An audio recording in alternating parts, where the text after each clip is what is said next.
aravuga ngo lakini kuomba msamaha ni jambo la hekima. Tuvuge ngo amen. Azgavuga ngo ni jambo rigufi ibamo amagambo make mbabarira nangahe.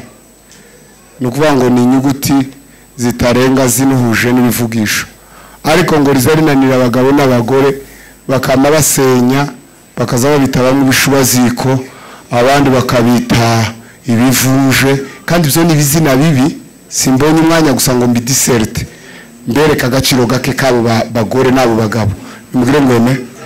Ariko umuntu kuvuga gusa ngo mbabarira kikamunanira ibyo bikamubaho akagira uruzina rubi n'ishusho mbi n'icangiro n'ibindi bikorwa bisa n'ibyo gusa ngo yananiwe kuvuga ngo ngira gute mbabarira. Cyumva kuvuga ngo mu Mana hatuye ubwenge muri simple terme na simple geste.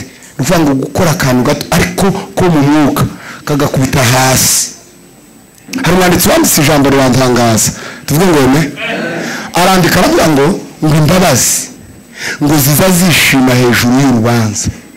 Yego ahantu hari urubanza byari bikomeye inka zari zigiye kunyagwa n'ibindi ngo iyo habonetse gukimbabazi umuntu akavuga gusa ngo jewe ndemeye mumbabarire urubanza ngo azaruseka akagwishima hejuru kuko rusarurisheriye. Hey! Nimurabone rwanga urubanza rwakakaye rufite umurego iyo habonetse imbabazi ruhita rushira. Nimugire ngo amen. Habe n'abagabo bazavuga ngo none ngo yagize akaba ngo none ko wasabye imbabazi ko murashaka ngo tukire gute. Nuko imbabazi zamaze gutsinda urubanza. Imbabazi siko amakuru avuye. Nimugire ngo amen. Uwe na moyo wa kusamehe. Nimugire ngo amen. Na tena uwe na moyo wa kuomba msamaha. Ndio hivyo utafanikiwa katika matendo yako na uzima wako. Nuko narivuze ukuntu ibintu bizabigora byoroshe. Tugiye kuganira uno munsi turaganira akamaro ko kwizera. Yego niturangiza tuvuge n'ivyo kwizera kuzana ku muntu. Uri kubundi uyu munsi ndagenda sobanura ibintu uzi ko abantu bafite ibibazo. Yego abantu bafite n'ikinyoma kandi ikinyoma gisa n'ukuri kuwiresha. Yego siko numvuze ikinyamurenge cyiza. Nukuvuga ngo umuntu wakiriye ikinyoma nawe yahagaze azasa n'uri muke n'uri mukuri ariko gusa kigira amaherezo mabi. Nimugire ngo amen. Twongere amen. Cyatumye Yesu mu nyigisho ze yagendaga avuga cyane yakundaga kubwira abantu ngo mwirinde abigisha bike b'ibinyoma. Yarasiko nabwo ari ubutumwa bubasha gufata ndetse bukabona intebe ndetse bukabona n'abayoboke benshi kandi nasanze umuntu wese wayobye azagaragazwa n'ikintu kimwe aza yihuta. Yego uzarebe n'umuyobe ndetse uzarebe habe n'umuntu ubesha. Yego uzagende neza umugore w'indyake uzubesha. Yego numara umubwire ngo iki kintu warabeshe suku bimeze guke yo kwa matomboka akarira akamari abamubonye bakamagira ngo ni ukuri umugore bamubeshe. Siko bizabigenda ariko uwo babeshe by'ukuri azagwa nko mukando akabirirwa nk'uburyo ariko nubona umuntu arasa n'ufite ukuri kuzuye ndetse yagwaga yazamutse ziriya mu bicu nushaka uzavuge ngo ibi bintu reka twitonde ntituramenya. Cyo nashaka kuvuga nashaka kuvuga ko ikinyoma kiza kigira imbaraga ikagira n'umuvuduko kikiruka. Umugabo bita ngo ni Frere Patrice yaravuze ngo kiza kigendera muri essentiel abatayizi naje sindayigenderamo kagira ngo nje nageze mu mujyi kera ngera handi zanyanyura y'amaitaje arimo gusa kazanyanyura hasi simbishira ngo nje mu ndebo zigenda ariko abayigeze baravuze ngo ukandagira utekamira ngo ti ikabikwitoshiriye. Nigeze kumva umugabo umwe ngo yayibesheho yagiye muri dushe baramubwira ngo bakanda ngo arangiza amaze kwambura amahuza aravuga ngo reka pime.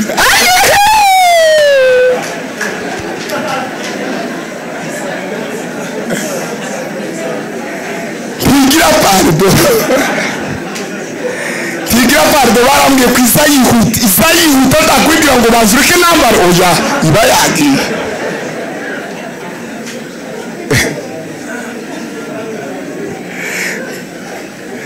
Nene narira kubabwira amakuru y'ukuri n'ikinyoma ukuntu bimeze. Uwo mugabo ararimo aravuga ngo ikinyoma ngo kiza kigendera muri esanseri ngo kirihuta cyane ngo ari kukuri ngo kugaca ku maesikariye kandi n'ukuri je wageze iwanyu mwaragowe umuntu kuja mu wakazamuka gafinda kandi ntayari. Uzi ko ari amazu yanyu ugiye mu yanyuma kubera guca ku maesikariye ushika warushe. Sinari mbizi ko umuntu yagiye mu nzu yijiyemo ni wanyu ariko muri esanseri nta muntu ubamo. Niko ukuri kumeze n'ikinyoma. Ndabaho urugero muzarebe aba bahungu n'abakobwa bayose yego bamenye ubutumwa bwiza ngo bwa Yesu Kristo ko yarangije ibintu byose taco bitwaye. Azajayo yagira amayinga 3 akamaba mwarimu timuzamubona kandi akaba mwarimu icyambere tiyasenze yego icyakabiri nukuvuga ngo nta kindi kintu giyabonekewe ariko kubera ikinyoma gigira imbaraga akamagira ngo wazura nakana kamagura ngo mwarayoze ngo twamenye ukuri. Wamenye ikinyoma nazagira ngo n'ukuri nazaza ariko none ukareba sha ko twabanaga wari uzi kubwiriza ubundi nawe akantu kambabaje tubarambye ngo abahungu bagize nabi ngo bahinduye Bibiliya menyo ya shangwe. Uzimenye ya shangwe ikigori cyamenye ya shangwe mwagiza mukibona no kandi batumwa ni bubi kugira ngo uzugende ufata karango ka Bibiliya wirukanke ureba kandi ugafate Bibiliya neza uyihindure menyo ya shangwe uzozamubira aho nukuvuga ngo yayandi yose ari hagati ni imfabusha ariko akangaka Kristo yaduhaga kiza kiteka. Haleluya. Yaduhaga kiteka mwebwe ije muba musimbize murwa mushishikare kurwanya inzoka oyizo ngizo mu bizimye ni menyo ya shangwe aramanuka gera uri mwiki tegera ibi byose n'ibyanditswe byera wa muhungu wabaye gute ukamusanga Satani yaramuzinze aramutwa kandi nuko nimbareke mvuga ngo ni esanseri bayirimo ko baragenda ariko kiramanuka sasa ndamenya ko zazimanuka ariko no kumanuka zazimanuka yabigenda kijefu iri kamanuka nimugire ngo bene data ejo bundi nako mbabwira nimba ruko nzangira umutwaro wabo Imana zikunda kumpishura utwabo nabonye bagenda guke mbona baguye muri rutigita yari rutigita guke umuntu wari kwayigira guke uzi rutigiti izayishaganya ikishaganya nkari kurara amazu nayo akishaganya niko yari imeze hariko ishaganya guke tukiruka tugahunga kandi umuntu wari kugwamo yari kugwamo akamagenda ngo pe kabona ko anyika gusa nabonye umwe bakuramo ni nkaho wagize uke mbona ariko aserutse ari nkinga ko nabonye ari ihembe bafata nimugire ngo yeme ariko ijwi riraza rirambwira ngo babonye abanyabuntu bazabagwa bano bari muri rutigita mbi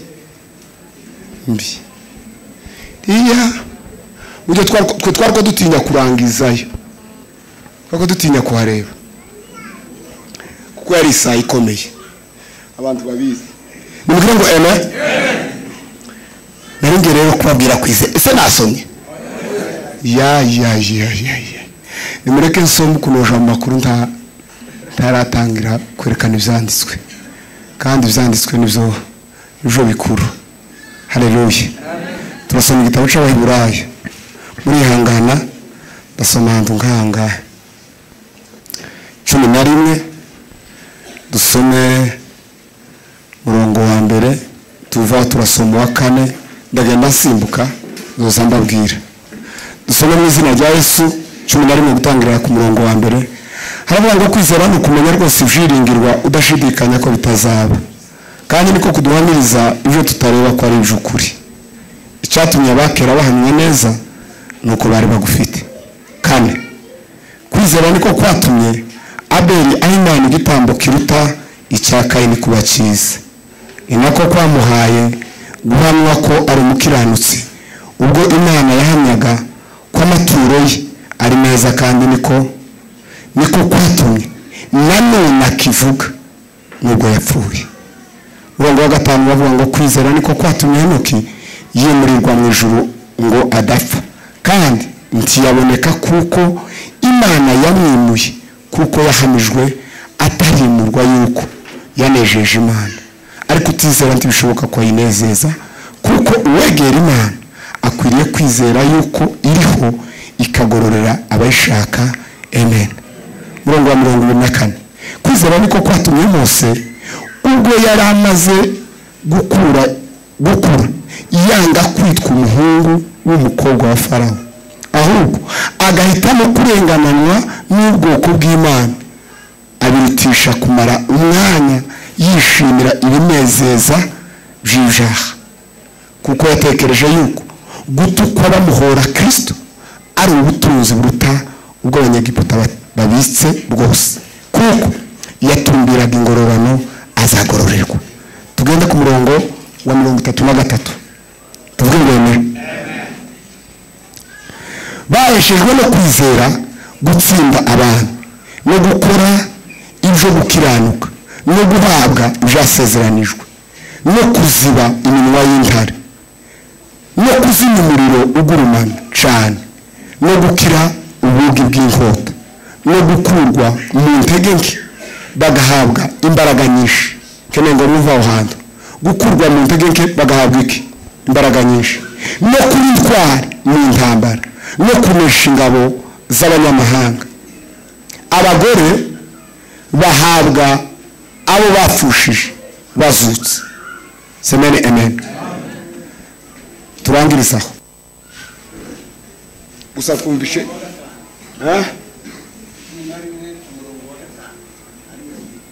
pasuri ngane yagira usoma mama nagucuya cansaranye ngane yagira usoma ngo naje mukurikire.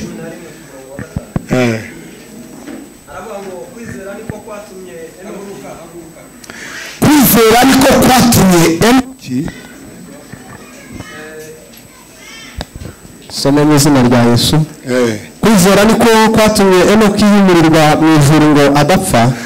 Kwizera niko kwatumye Enoki yimurirwa mu ijuru ngo adapfa, kandi ntiyaboneka kuko Imana yamwimuye, kuko yahamijwe kandi ntiyaboneka kuko Imana yamwimuye, kuko yahamijwe atarimurwa yuko yanejeje Imana. Amen. Nukuvuga ngo Imana yaramwimuye baramubura ntibongera kumubona inaha, kubera kuko yanejeje Imana akihari. Imana yabihamije akiriho ngo ko yayinejeje. Nimubwire ngo amen. Umurongo wakurikiyeho yavuze ngo ntibishoboka rero yuko umuntu ugira gute yinezeza. Arongera avuga ibintu bibiri, arabanga umuntu wese wegera Imana, icyambere ngo agomba kwizera kukwiru akabyemera, icyakabiri ngo akamenya kwizigororera abantu bagira gute bayishaka. Twese tubwire ngo haleluya. Ndashaka ngo usome teme, ariko teme turayihera ku murongo wa 7 n'indangiza tuganire kwizera. Tuvuge ngo ne haravuga ngo nyamara ibyari ndamuyaje nabitekereje ko ari igihombo ku bwa Kristo, ndetse n'ibintu byose mbitekereza ko ari igihombo kubw'ubutunzi butagira akagero ariko kumenya Kristo Yesu, kubw'uwo nahonje ibyaje byose, ndetse mbitekereza ko ari amase kugira ngo ndonke Kristo, kandi ndoneke ko ndi muri we, ndafite gukiranuka kwaje kuva mu mategeko, ahubwo mfite ukuzanwa no kwizera Kristo, ariko gukiranuka kuva ku Mana guheshwa no kwizera. Amen. Nayo makuru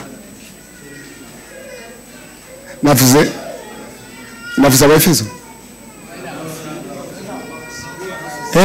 Navuze teme na Abafilipi ibice 3:9, ariko nje nahereye kuwa kangahe? Kuwa 7 ndamanuka ndangiza uwo murongo.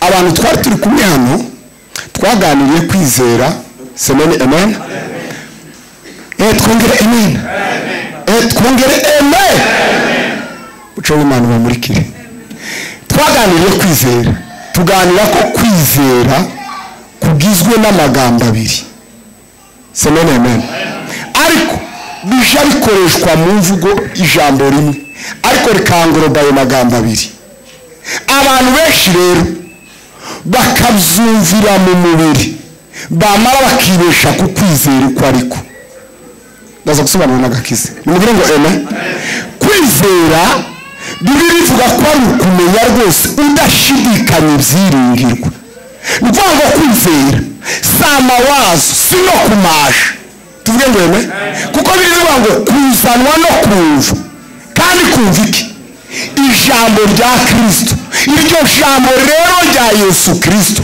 niryo byiringirwa nimubwire ngo niryo twiringira wiringira ibindi bitari ijambo nabyo wovyita kwizera ariko si Imana yego hari abantu bafite ibibazo mu mitwe baza bakubwira ngo umutima yaje ngo nta rubanza uzuncira kandi ashobora kuba nakubesha uzumucira nimubwire ngo umutima wawe si ibyiringirwa kuko biri zivugaho ikabongura gushira ibintu byose ugira gute kandi ugira indwara ntizera ugira gute ni ukuvuga ngo rero umutima wawe uramenye tukawugira ikimenyetso cyo kuva mu ijuru kuko ikimenyetso nimubwire ngo ikimenyetso kiza kigaragaza uzaja mu ijuru ngo ni umwuka wa Kristo uri muri we gusa kuko biravuze ngo naza avoza atwara abafite umwuka we puwa kandi umwuka wa Yesu Kristo twese tugire ngo haleluya uhabwa abantu bose bumvira ijambo rya Kristo kuko Yesu Kristo yigeze abwira abantu ngo bamurye abasobanura yuko kumurya ngo nta bindi ngo aya magambo ababwira tuvuge ngo niyo ashaka kubarya kandi arababwira ngo aya magambo niyo mwuka arongera arababwira ngo nibwo bugingo ni ukuvuga ngo umuntu uzogenda kinyume n'ijambo ry'Imana ntarakizera wizeye iki nkunda Pawulo niyo wogeza wandika ijambo akanavuga ngo ijambo niryo kwizerwa rwose ijambo niryo kugira gute niryo kwizerwa asavuga ngo mwitoze kubaha Imana kwitoza akamuvuga ngo ijambo ngo niryo kwizerwa ni ukuvuga ngo ijambo ry'Imana niwe Yesu iyo ufashe ijambo rya Kristo ukaribika muri wewe tuvuge ngo ritari hinduka Yesu rigeze mu mutima kandi ijambo ry'Imana ntibaribika mu bwenge ntibaza baribika mu mutwe tuvuge ngo kuko si ubwenge oya ni ubuzima Yesu yatuzaniye nicyo bituma iyo bavuga agakiza umuntu kuvuga ngo yakijijwe ni ibintu bibiri nimubwire ngo aba yavuye mu butware bw'umwijima akaja mu butware bw'umwana wawe ari ubutware bw'umuco ni ukuvuga ngo hari ahantu yavuye naho yagize gute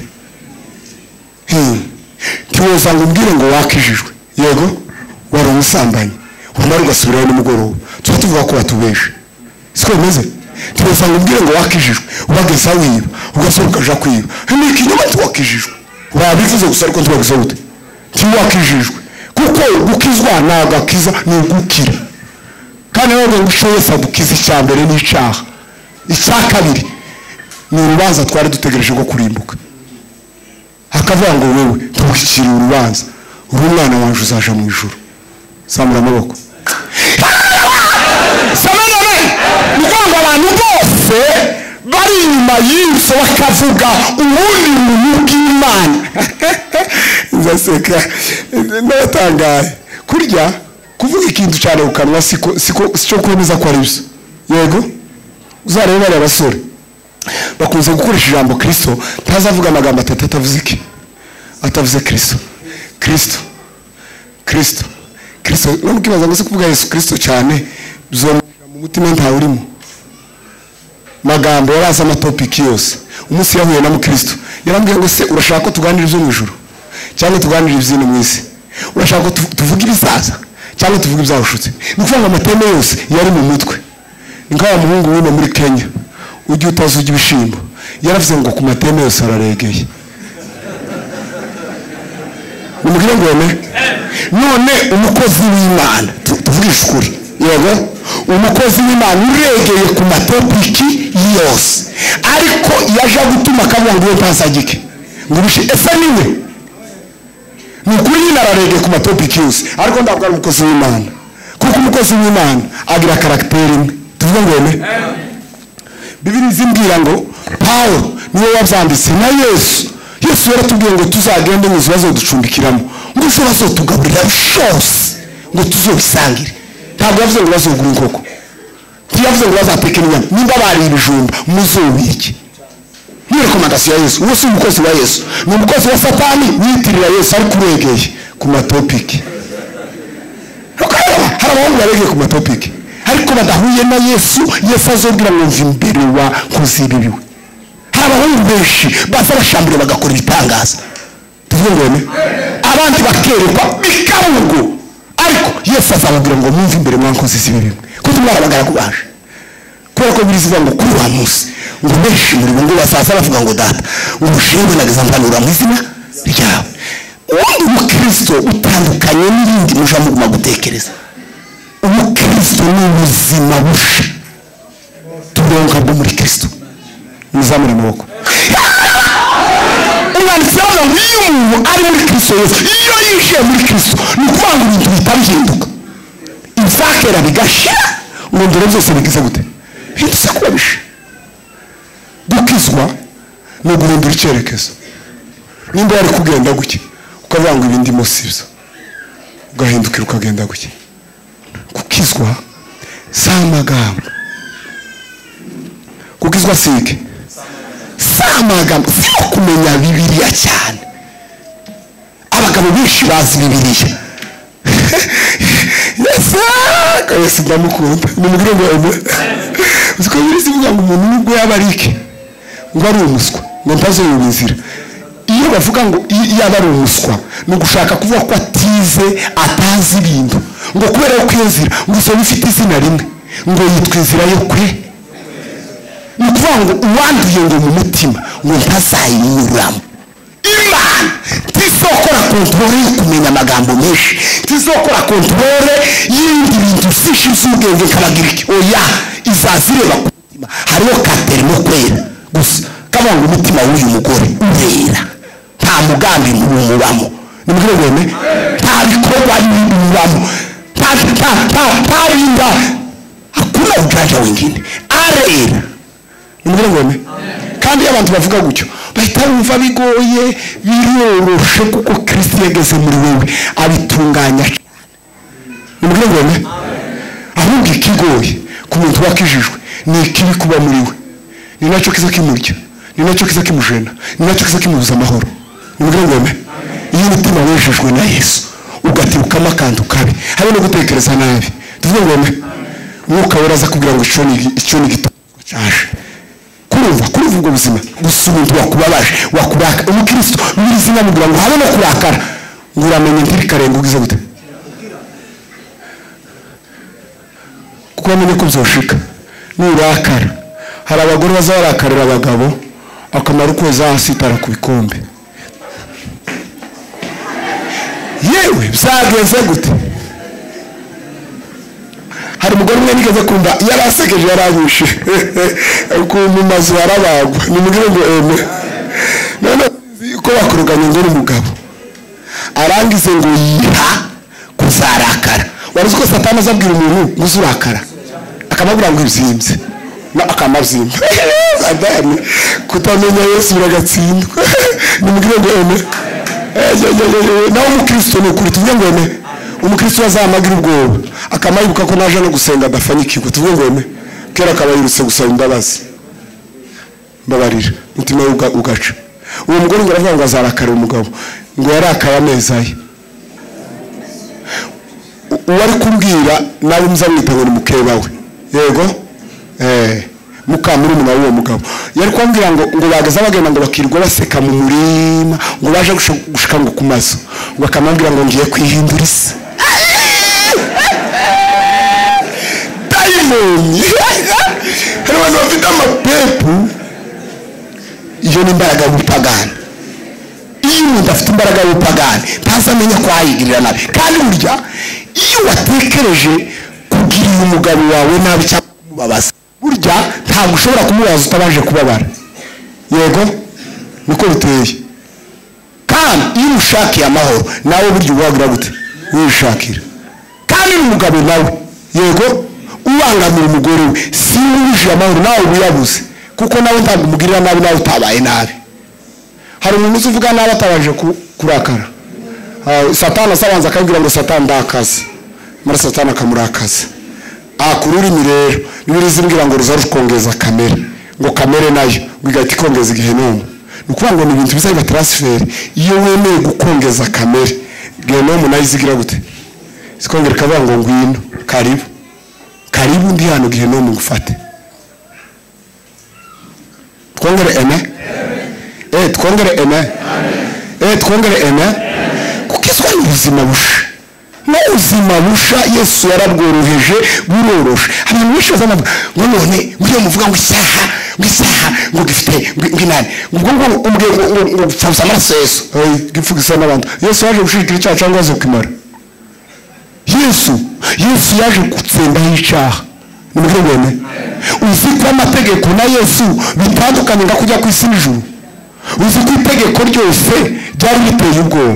Cyo ni cyambere tuvuge ngo ene, ariko Yesu yazanye urukundo. Itegeko ryose, icyaha cyose cyari gifite igihano imbere yacu. Yego mwamufasha zambana mumutera amabuye apfe, ko muramwumva. Ariko Yesu niwe mugabo wenyine uteye ubwoba, umuntu agakora ibiriya mara akamubwira ngo sehoza nkakubabarira. Wenyemerera ukava muri ibyo nkakweza wamara ukabatuka. Kurumva bihuye. Nimugire ngo eme eme. Nuko none kuririmba, ariko nenge kurimba karimba kazaga ngo ntacyo nari kwizera, ntacyo nari kwimarira, ubwo bwuzuye bwanguye kure, bungira umwana mu rugo, ngenda neho. Nimugire ngo eme. Mwana we abandi ngo ubuntu bwa Yesu, muramuzi ubuntu bwa Yesu. Tuvuge ngo eme, ubuntu bwa Yesu ni imbaraga z'ubumana. Tuvuge ngo eme. Nariko mbabwira ngo ivesi imwe ya Bibiliya ni izi buvugira hamwe gusa imwe, izindi zose ziza zigenda zibuha ijambo rimwe. Ijambo rizavuga ngo byari bimuzuye, ngo nisho yaduhayeho, ngo bwari ubuntu, ngo bukurikira ubundi. Ibyari bisuzuye Yesu byose byitwaga ubuntu. Ubwenge Yesu yatuzaniye akadukura mu bujiji bwa Satani. Semene amen. Ni ubuntu bwayo. Nimugire ngo eme. Imbaraga Yesu azahaba nizera. Kambaga abamubwira. Samana.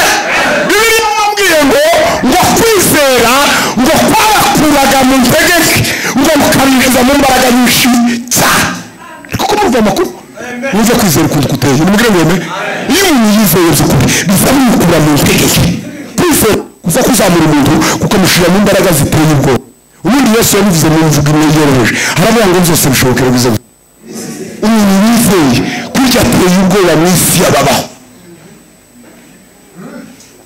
Ubundi kwizera ngiye kubaha kwizera mu makategori 3. Nimugire ngo eme. Hari ukwizera nk'impano y'agakiza. Kwizera nk'impano y'agakiza Petero yanditse aravuga ngo tukaba dusangiye kwizera. Nimugire ngo eme. Ngo abagabanye kwizera kwacu irya mpano dusangiye ngo y'agakiza. Tuvuge ngo eme. Ngo kwizera ngo tubagusangiye. Mwumve yeme ngo dusangiye kwizera na ba Petero. Ba Petero bagazabanga ngo ko murambura izina rya Yesu ngo nimumara mu mbande nka Yesu. Mwabaye gute?